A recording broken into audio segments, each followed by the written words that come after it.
Well, coming up next, ladies and gentlemen, is a much awaited item on our agenda. It is now time for us to pay attention to our keynote speaker of the International Conference in Data Science 2021. To introduce the keynote speaker to our audience, I would like to invite the chair of the conference, Dr. Samira Viswakula. Thank you, Sekha. Professor J. Emmerson is the Director of Graduate Studies in the Department of Statistics and Data Science at Yale University. He studied at Williams College, Oxford University, and Yale University before joining the faculty at Yale. His academic work has included Bayesian change point analysis, statistics in sports, computational statistics and graphics, and environmental science. He is the lead statistician of the Yale Environmental Performance Index, and he is working to apply similar rigor to the analysis of ESG metrics for applications in finance. He is the author or co-author of many art packages with collaborators and students. He has been a visiting faculty member at Yale NUS in Singapore. He teaches courses and workshops both virtually and in person around the world. And he gave the inaugural keynote address here at the Center for Data Science in Colombo back in 2015. He has fond memories of Colombo, Mount Lavinia, Hambantota, Galle, and the Heritage Tea Factory Hotel near Nuwara. He looks forward to returning to Sri Lanka in person as soon as possible. Now I would like to welcome Professor J to deliver the keynote address. Over to you, Professor J.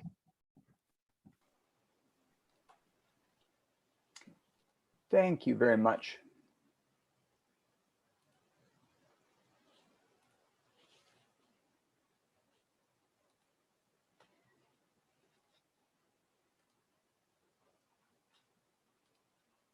So first of all, can you all hear me? Is my audio working?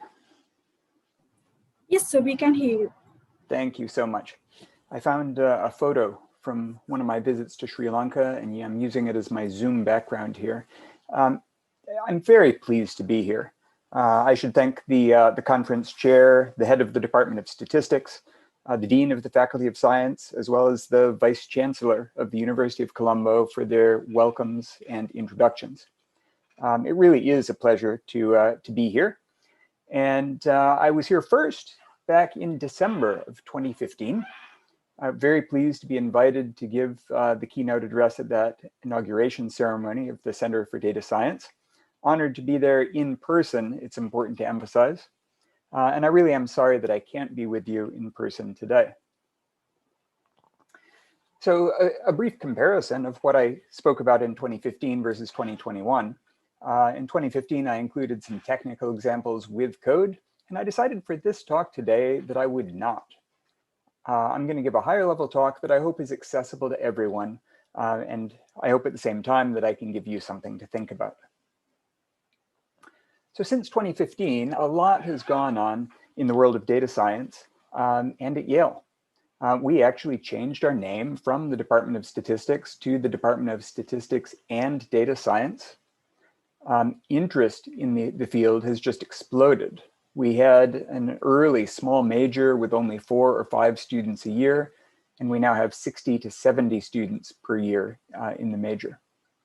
We offer a new certificate in data science that serves another good handful of students, students majoring in something else, but students interested in data science to complement their work. We offer a new Master of Science in Data Science, and we have about 20 graduate students a year in that program, which we strive to keep very small. And so this is quite a bit, and you might ask why so much? And frankly, it's because of student demand, industry demand, and research demand. There is demand for all of this activity, and it's terrific, but it's also a little overwhelming. And let me repeat that, we are really overwhelmed. We're trying to do many different things that we believe in, things that are important, but we need help, and it's very difficult to hire top people in the field. However, we're employed, we stay busy, And it is very exciting to be working in the field of data science right now, as I'm sure you all are aware. So we have learned some things, and I've already alluded to some of these. First of all, we really can't do it all by ourselves. We've discovered that we really do need help from other departments, and that data science should be a collaboration, not really a competition. I think we were perhaps worried originally that we needed to stake out our territory and we needed to be data science at the university. And I think that was a mistake. I think that we really should have reached out even earlier to develop collaborations. And I think we did a pretty good job. I think we could do better, and I know that we're trying to do better right now. They're very exciting times. So let me just give you a rough estimate of what I'll talk about today. I will give a very brief introduction to how I accidentally became a data scientist. I'll then provide several examples of data science from my work, and I'll give a brief conclusion with observations and perhaps a little bit of advice. So briefly, my background, which has already been partly introduced, but I'm going to go back even further to the age of 8 when our television died and my parents told us that they would not replace it. My brother and I were very disappointed. However, they very soon after that got our first computer, which was an early competitor to the IBM PC, and they got me a basic compiler with a color monitor. So instead of watching TV growing up, I actually learned to write code. And that was a terrific introduction to data science. I studied at Williams College and then Oxford, and both of those were fairly technical in nature with lots of programming in many different languages.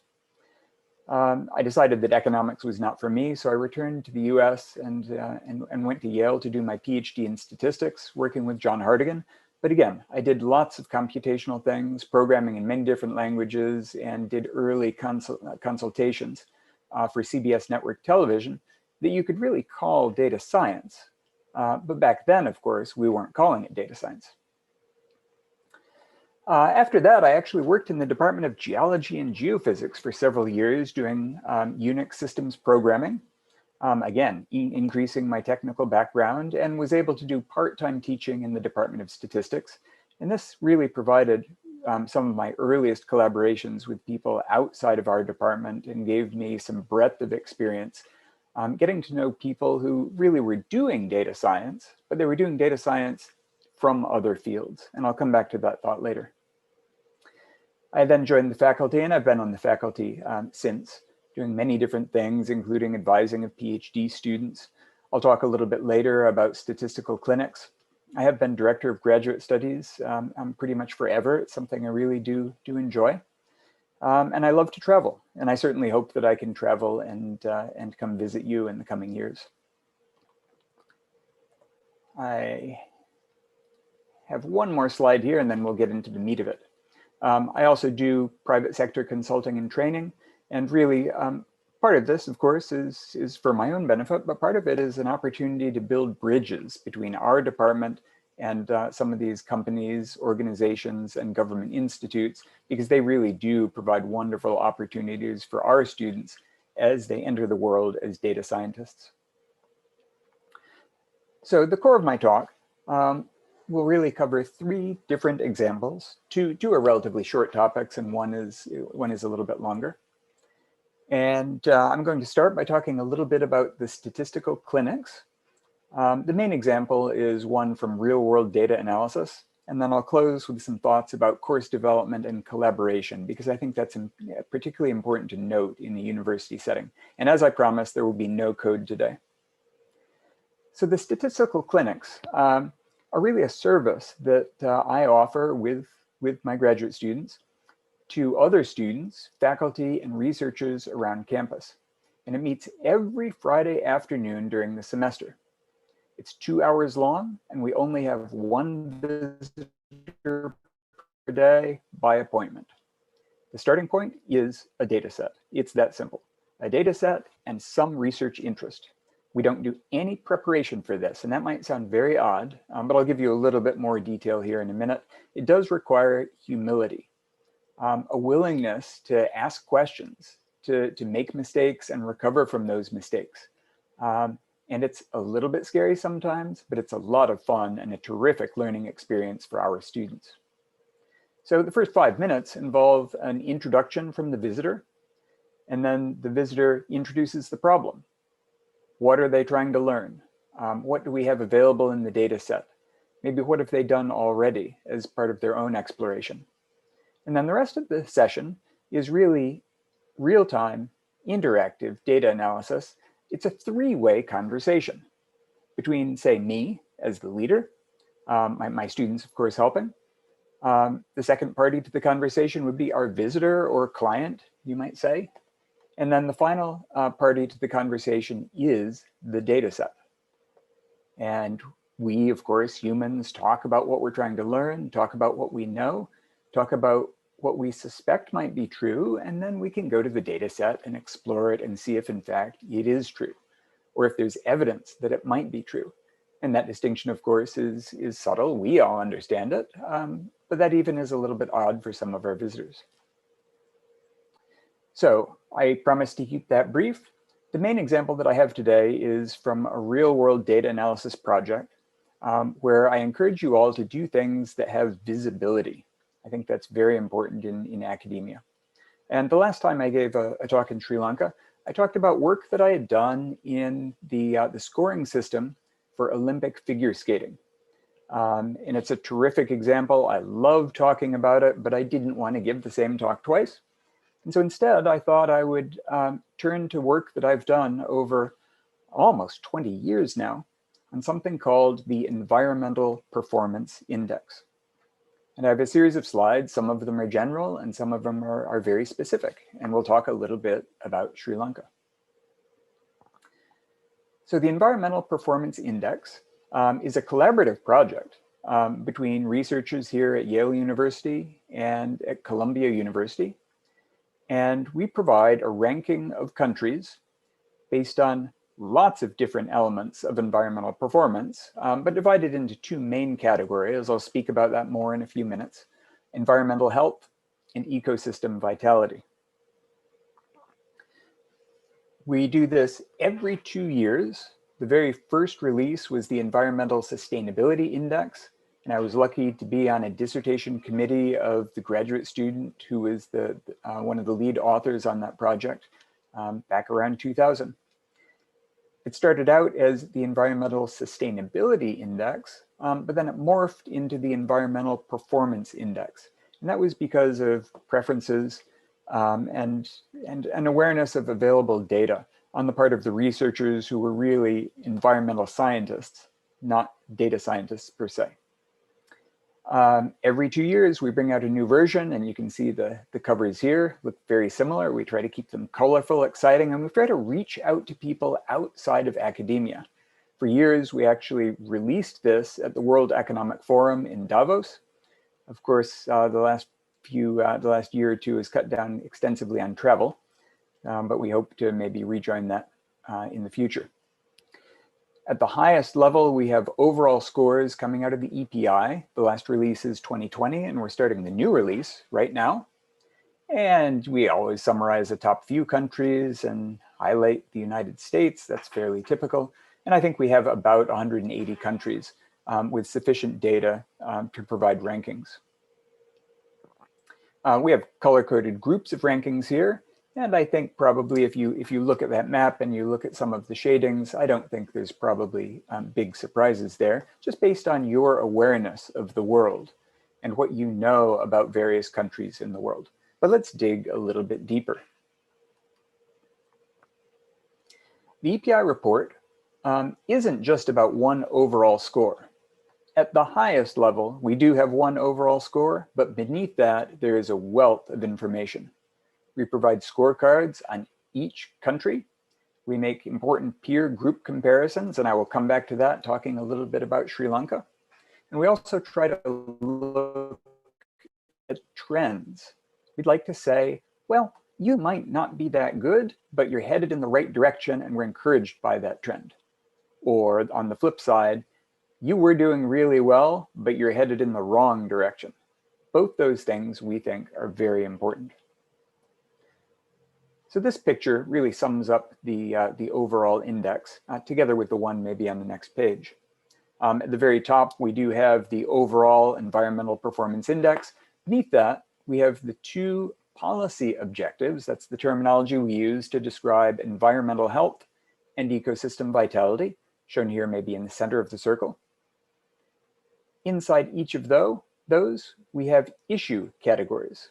And so the next circle is really trying to describe those issue categories: air quality, for instance, sanitation and drinking water, heavy metals, waste, agriculture, air pollution, climate change, and so on.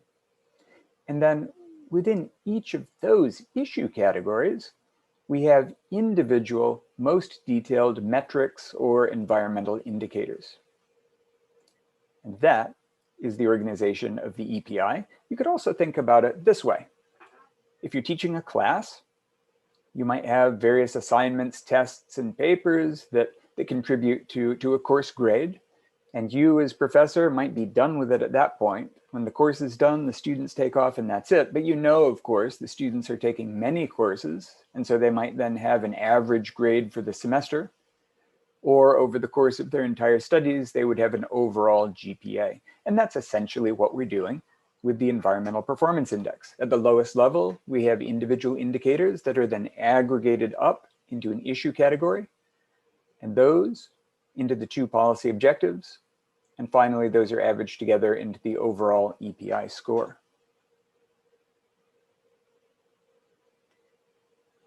A different view on the same story, again, the 2 overall policy objectives, environmental health and ecosystem vitality, divided up into the issue categories. And then each of those issue categories are based on underlying indicators.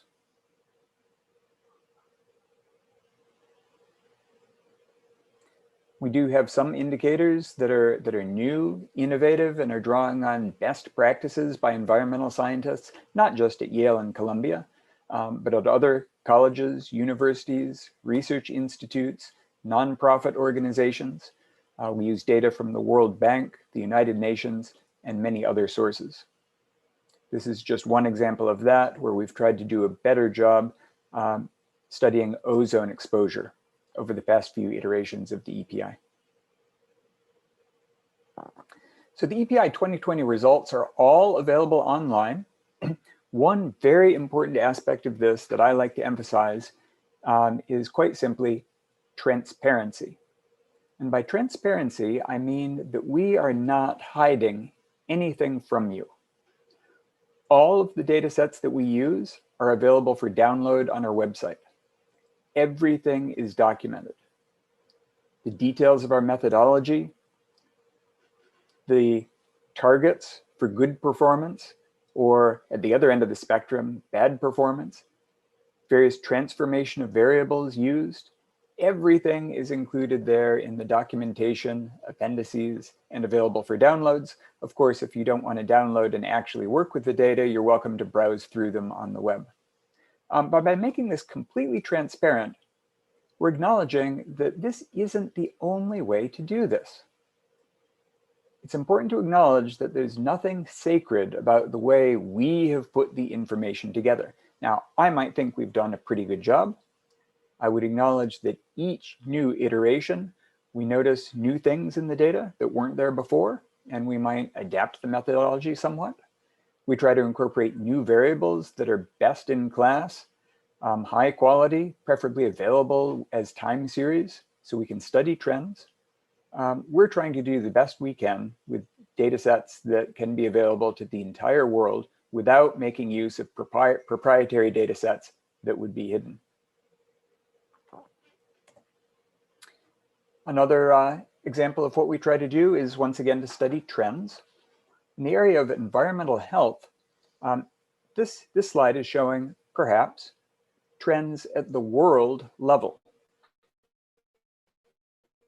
And so 10 years ago, the performance of the Earth as a whole, everything averaged together, would be represented by the brown points.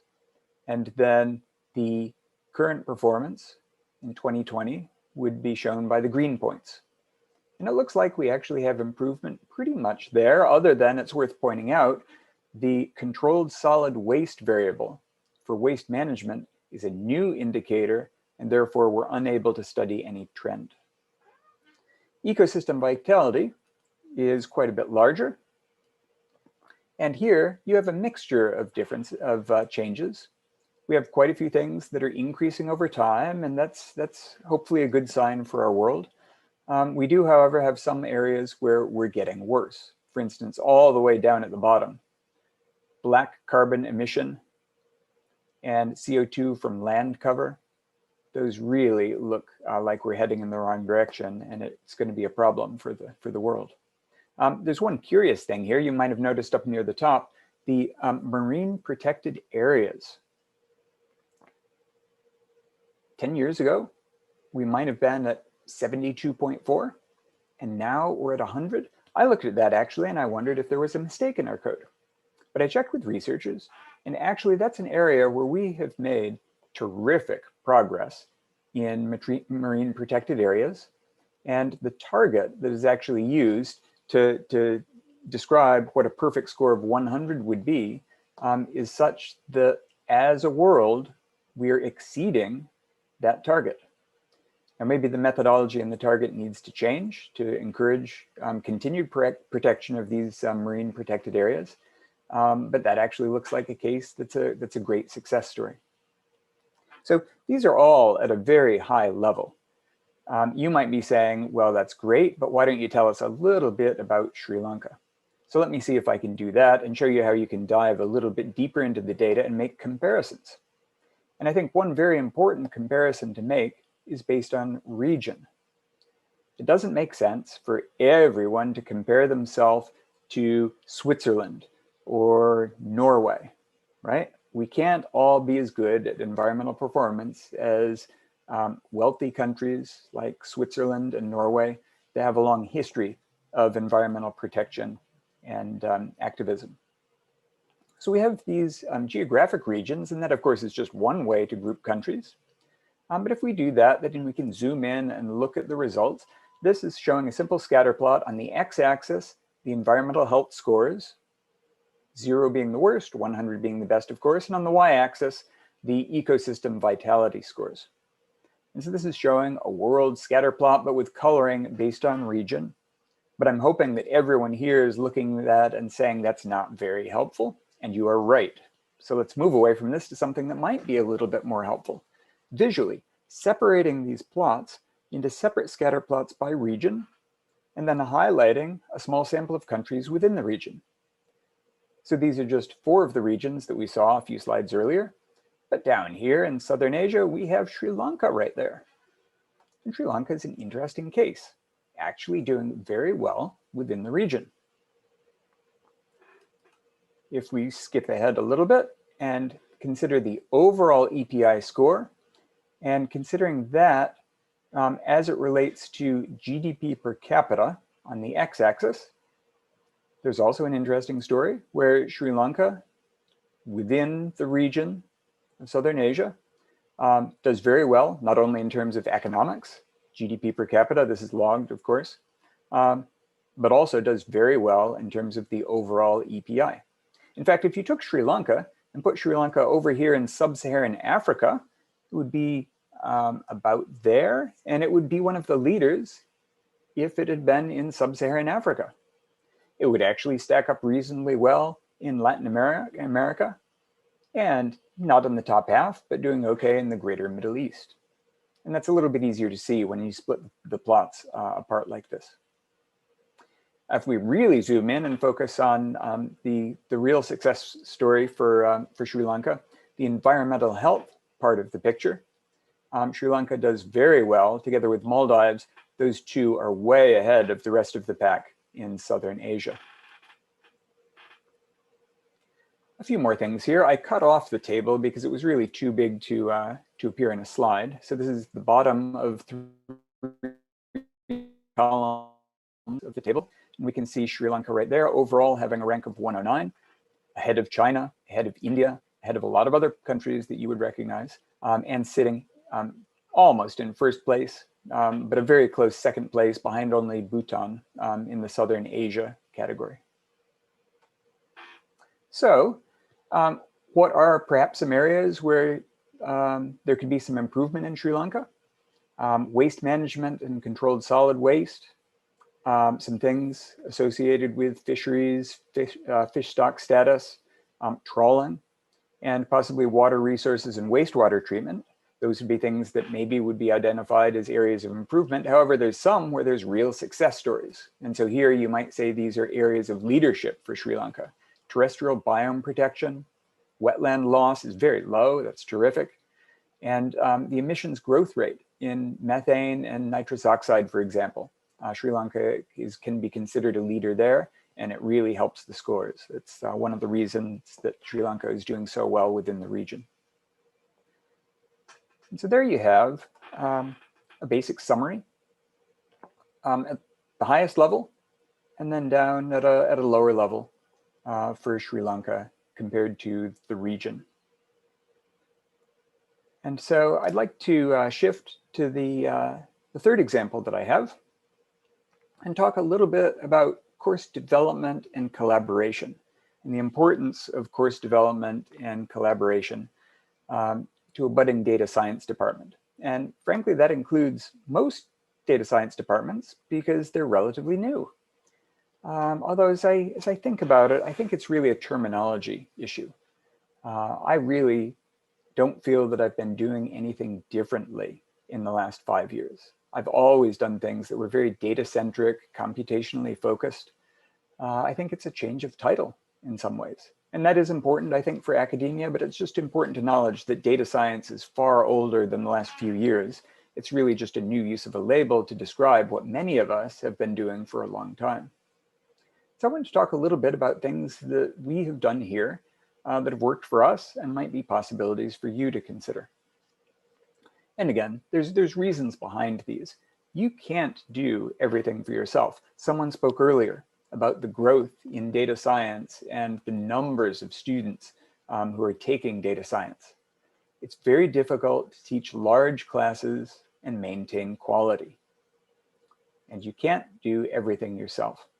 Furthermore, data science really is a huge field. It's not just the mathematics and the probability and the statistics and the computer science.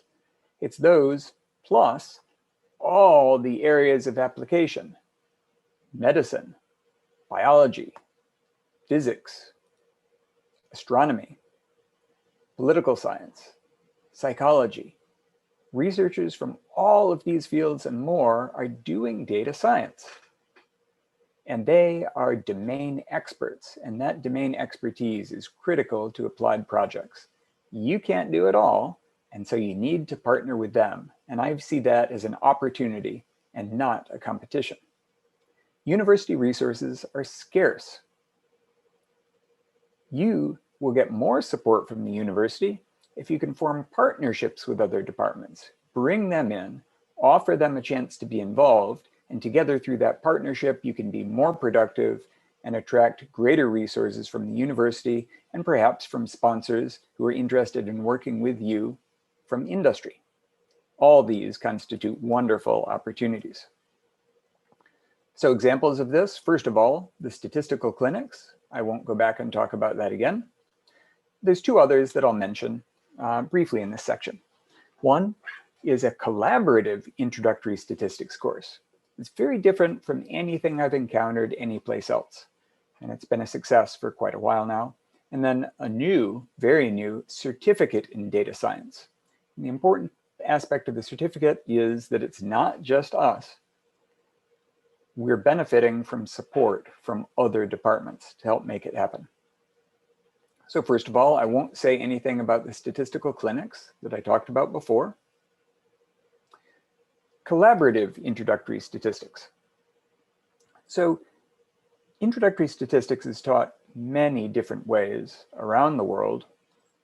Some of them are very classical, and courses might be taught in the same way now that they were taught 50 years ago. Others have tried to introduce greater use of technology, and I think that's a wonderful opportunity. I do think that a lot of departments have started offering statistics courses just for students in their discipline. And that always bothers me a little bit. I think that seeing an introductory statistics course for business students doesn't necessarily serve them as well as having a general statistics course that establishes a foundation. I think that students might be left in the business statistics course thinking they know what they need to know and that nothing else is important.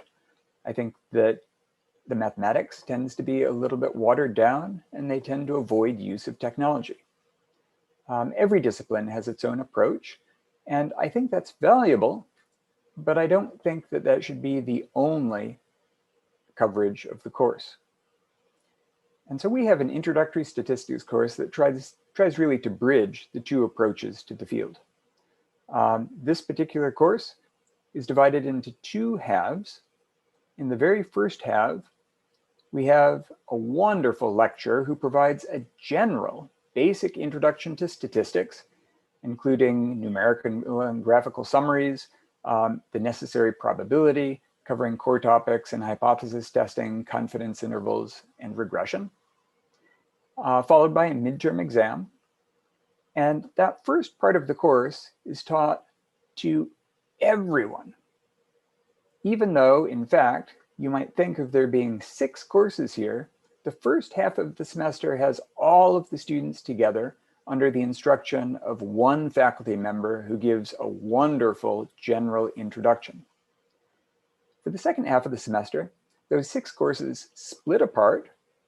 They each have their own dedicated instructor specializing in a domain, specializing in some field where they have expertise, specializing in statistics and applications of that field, political science, medicine, and so on.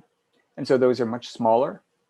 The quality of the instruction through close contact with the faculty is possible in a way that would be very difficult in a larger class.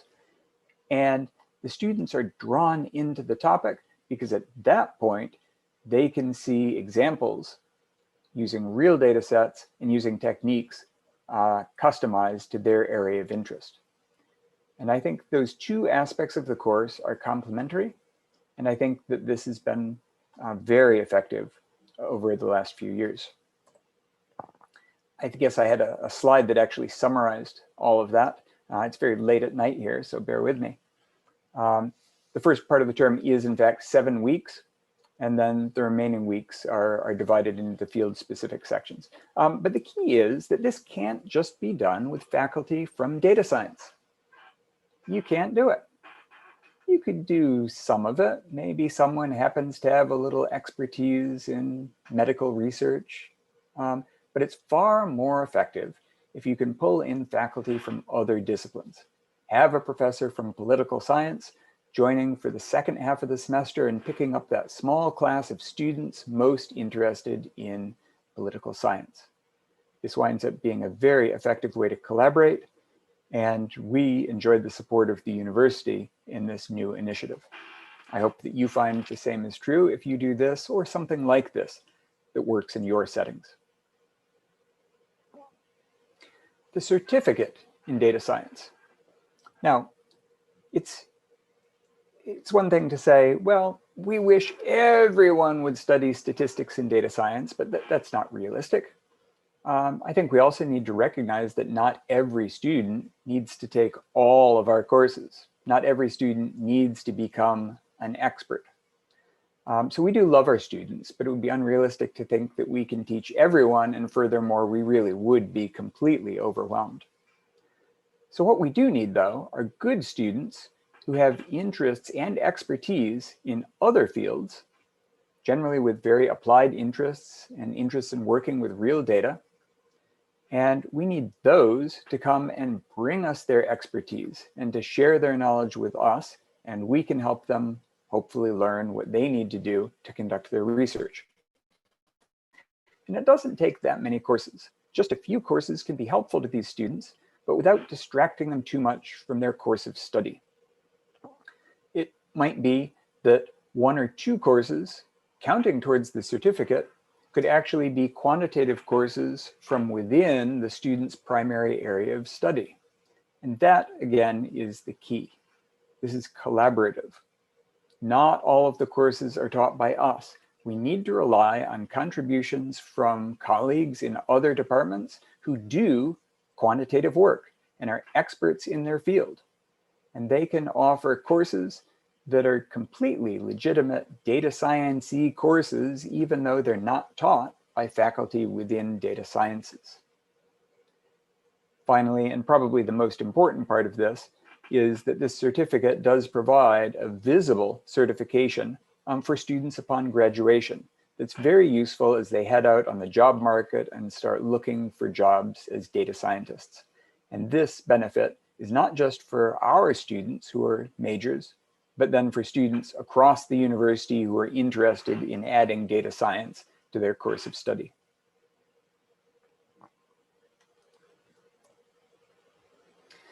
So I have some takeaway points, and I went through and looked at what I talked about in 2015, and I thought that there were some good points there that I might repeat here, and there were some where I think I need to revise and add a little.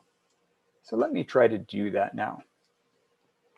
So as a data scientist, I would encourage you to be curious and willing to learn more and serve your students, your department, your university, your country, the world if you're doing broad research. Try to be visible, set good examples, be technically capable. Data scientists need to be able to work with real data, even if you're developing algorithms and new techniques and methodologies. Being technically capable is very important. But one thing that I did not emphasize as much 5 years ago as I probably should have is the importance of being willing to collaborate and accept help and expertise from other people. Because you can't do everything yourself. And I think by pulling in collaborations with faculty in other departments, you can actually work to build a stronger department to better serve your students and the university. Evolution of data science. This is what I had in 2015. I argued that evolution was not automatic or easy, and there was no one roadmap that I could guarantee was going to work. I'm happy to offer advice and relay my experiences, but you all need to find your own paths. The question is, does data science evolve from computer science? Or does it evolve from statistics or mathematics, or maybe a collaboration there? And then, because at the time there was a new institute or center, the question is, would there be a new independent institute or a new department? How would the structure exist within the university? And so I was very happy that I used the word collaboration on that slide, but I don't think I emphasized it as much as I should have at the time. And I've learned a bit since then. So this is, I think, my current version of the same slide updated for today. Collaboration is very important. It is a combination of mathematics and computer science and probability and statistics, and I'm adding in topics like data mining and machine learning now. But I'm also placing greater emphasis on the importance of partner departments, domains like psychology, sociology, political science, biology, astronomy, finance, and the importance of words like and we instead of words like or me. A little more advice. Some of this, again, is from 2015, but here I think it is still appropriate in 2021. As you do data analysis and practice data science, please don't be afraid of making mistakes. I think that it's very important to realize that, particularly as you're exploring a new data set, there will be surprises. It might be that a lot of the time, everything is exactly as you expect and perfectly clean and perfectly well organized. I find that that is often not the case. Almost every exploration I do, there's a problem, and that problem is just waiting there to be discovered. The problem is, if you don't look, you won't find it. And you might make guesses, and those guesses might turn out to be wrong, but that's okay. You looked, you tried something, and you go back to work and you try something else. Be critical of your own efforts, and don't be afraid to say that you don't know. And let's see if we can figure it out. And that is very important when you're collaborating with domain experts from other areas. Take advantage of what they can contribute to the project. Finally, professors, please do let your students see your struggles as well as your successes. I find that that really contributes to the right frame of mind that encourages students to be more and more critical of their own work and more effective as data scientists. So finally, I really am very sorry that I couldn't be with you in person today. I really did enjoy even looking through the pictures I had from prior trips when I was looking for the background behind me right there. I think that's down the coast south of Colombo in perhaps in Gaul. It was a wonderful trip. But I will never forget that in 2015, you did generously welcome me to Colombo. And in particular, you were the ones who introduced me to hoppers. So thank you for that. I will always remember that visit really with particular fondness. Thank you once again. And of course, thank you for the honor of being able to speak today. I really appreciate it, and I wish you all the best. This sounds like a wonderful conference.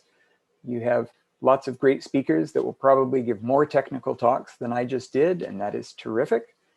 And I wish you the best in your technical sessions and in the Data Expo. It sounds like a wonderful trip, a wonderful conference. So thank you very much, and I wish you the best. Since we have some time to spare, Professor J. Emmerson, would you be willing to answer some questions from the audience? I would be willing to try. Okay, thank you. So if anyone in the audience have any question that they want to ask, they can use the raise hand option on Zoom to ask it. Go ahead. And I will also open the chat in case someone wanted to put something into chat. That's often useful. Yes.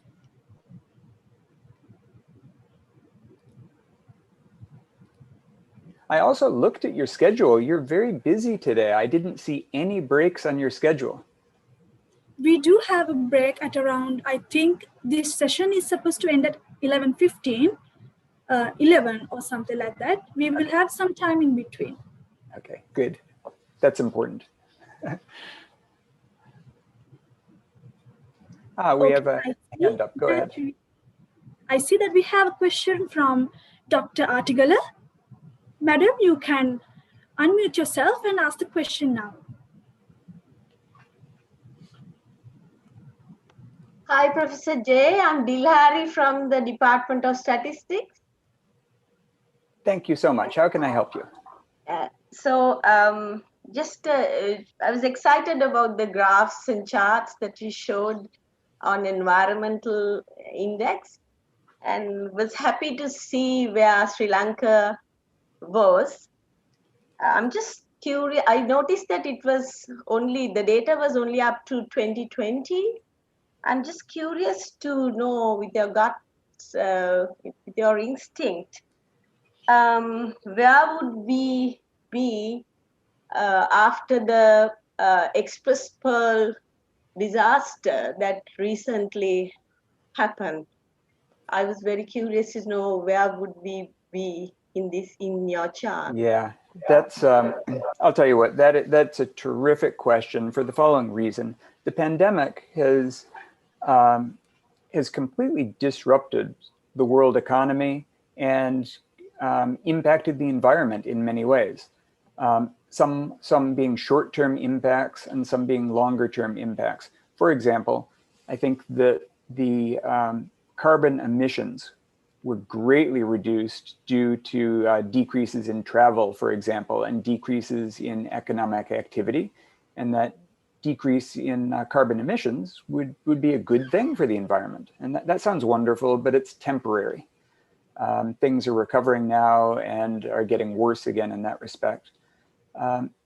Another change was simply economic activity and changes to gross domestic product.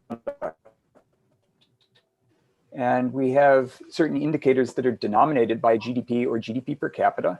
And so if we're constructing something based on a ratio, there's not only changes due to changes in the numerator that usually relate to the environmental science, but also changes in the denominator in some cases for doing normalizations.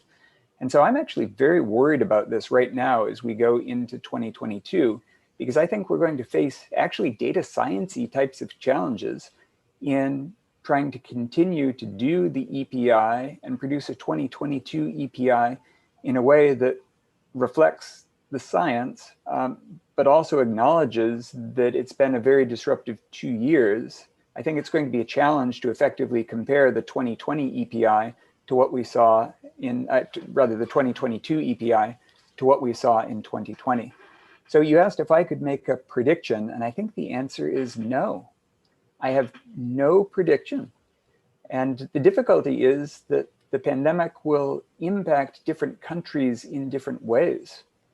And I think we're going to see some changes in the rankings across different countries that have more to do with inequities in the pandemic than the underlying environmental science in a way that we traditionally think of those. So I think that's all I could say on that. I wish I could give you a guess, but I wouldn't want to do that. Thank you, Madam, for the question. And thank you, Professor, for that very clear clarification. So I think that we have 2 more questions in the chat. I will reopen the chat. Thank you right there. The COVID-19 pandemic has led to a succession of problems. Absolutely. With the international network of data-driven sharing of experiences through your experts, be able to support governments and policymakers with a more pragmatic approach is so dynamic and unfolding of problems. I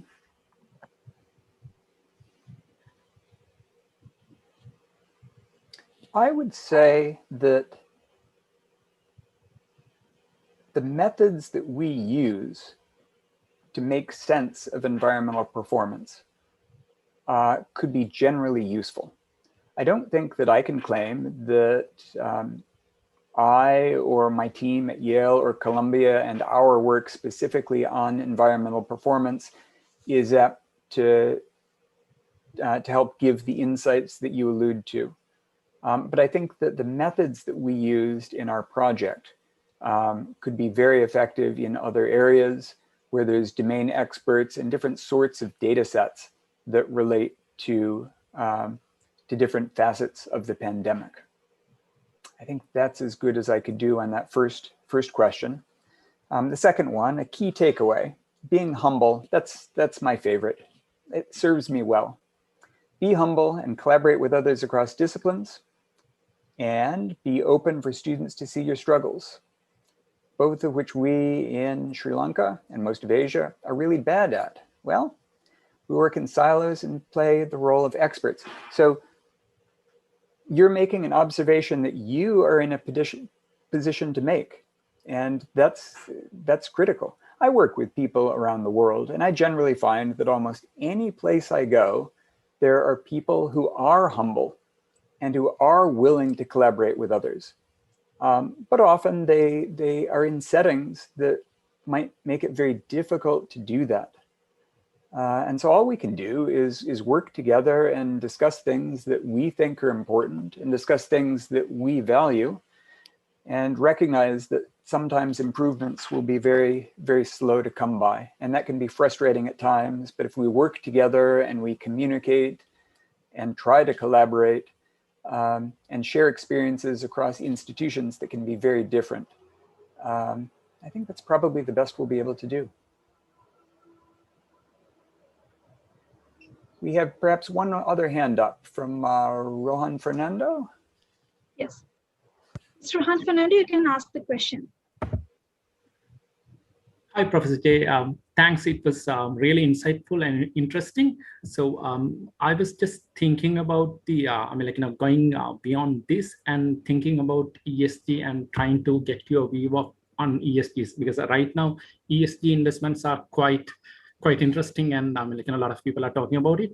And I think one of the key challenges that we saw was the data, because especially you can get data for scope 1 when it's come to SDG 7 and 13, but 2 and 3, it's quite hard to find. And a lot of the data comes as very unstructured text documents. And the scope 3, it's quite challenging. So just like to get your direction and view on, how to go about such things, and do we have enough data? And a lot of networking gonna happen, because you need to connect with the supply chains and then consumers at scope 3 as well. So I'd like to get your view on that as well. Yeah, that's I got lucky on this question, because I spent years doing exactly this. I had a small startup company with Dan Esty, who's in environmental science here at Yale, and several other partners. And we tried to do exactly this in finance. We actually had fairly good luck on things like the scope 1 and 2 emissions, and even scope 3 often. For, let's just say 5,000 or 6,000 countries internationally. I can't claim that we have worldwide coverage, but we had pretty good coverage. We started with topics related to climate change, and really the E part of ESG.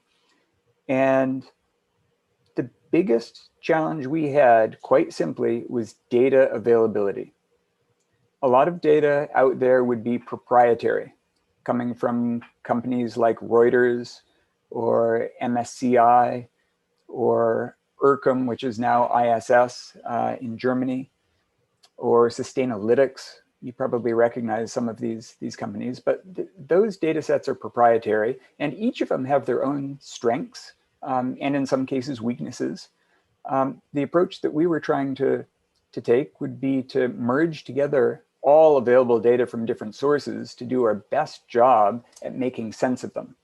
A lot of the data sets were very messy and disorganized and unstructured, as you mentioned. And at the most basic level, you can't imagine how much time we spent doing something as simple as simply trying to figure out how to identify a company. So you have IBM, say, huge company in the US, but there's IBM equities, there's IBM bonds, and in the finance market, there's different company identifiers. They're called ISIN codes that are used by different sources for the exact same company. And you would think it shouldn't be that difficult to say, aha, this is IBM, and here's all of the data for IBM. It just wasn't that easy. And it was made more difficult by the fact that you wanted to study 5,000, 6,000, 10,000 companies, and not just 2 or 3 or 10 or 20. And so we tried to automate the process of merging together data from all different sources and make the most sense of them that we could. But in the end, we ran into licensing problems with proprietary data. And that's what made that so different from what we did with the EPI. Everything we did with the EPI is using publicly available data sources, and we can then redistribute all of the data to you so you can do the data science maybe in a different way that suits your purpose. We couldn't do the same thing with corporate data for ESG use in finance. The companies who provide data, like Sustainalytics and MSCI, were very protective and unwilling to give licenses that would have allowed us to do what we wanted to do. So I'm not too optimistic there. I think it's a wonderful opportunity if someone can do it, but we spent about 3 years trying to do it, and in the end, we gave up, which is sad. I really believe in what we were trying to do, and I'm sorry that we couldn't succeed, and I'm sorry that I don't have a better story to tell. It's hard. It's very hard. It's a terrific topic, though, and I wish you the best if you are working in that area. Thank you very much, Professor, for all the clear clarifications. Shall we move on then, everyone? Okay. I'm sure that you all agree with me when I say that it was a very knowledge-filled and insightful keynote speech. Just the sheer evolution of data science from 2015 to 2021, as Professor mentioned, is amazing to witness in so many examples around the world. And I'm sure that just like me, the audience gained plenty to take away home. So thank you very much, Professor J. Emmerson, for your knowledgeable address. Thank you so much.